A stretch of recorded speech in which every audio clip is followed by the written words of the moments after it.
বাবা, তুই স্কুটি চাইলি আর তোর বর তোকে ডায়মন্ডের হার দিল। তোর বর তো খুব ভালো রে। এই একটু ধর তো, তোর বর আসছে, আমি একটু কথা বলে নেই। কেমন আছো? হ্যাঁ ভালো আছি, তুমি কেমন আছো? আমি ভালো আছি।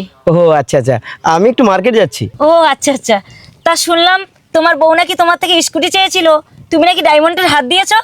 হ্যাঁ, এই স্কুটির বদলে ডায়মন্ডের হাত দিলাম আর কি। আচ্ছা, স্কুটির থেকে তো ডায়মন্ডের দাম বেশি, তা তুমি স্কুটি না দিয়ে ডায়মন্ডের হাত দিলে কেন?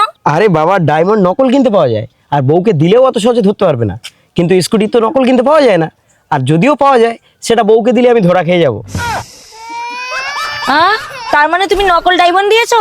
তা নয় তো কি, আমি এখন আসল ডায়মন্ড কিনতে যাবো নাকি? কত টাকা কোথায় ছিল আমার কাছে? আমার কি মাথা খারাপ হয়ে গেছে? আমি আসল ডায়মন্ড বউকে কিনে দেবো? কি রে, সবটা শুনলি? আহ আহ আরে বউ, তুমি আমাকে এভাবে মারলে কেন বলো তো? তুই আমাকে নকল ডায়মন্ড দিয়েছিস কেন? আরে আমি তোমাকে নকল ডায়মন্ড দিয়েছি, এ কথা কে বললো?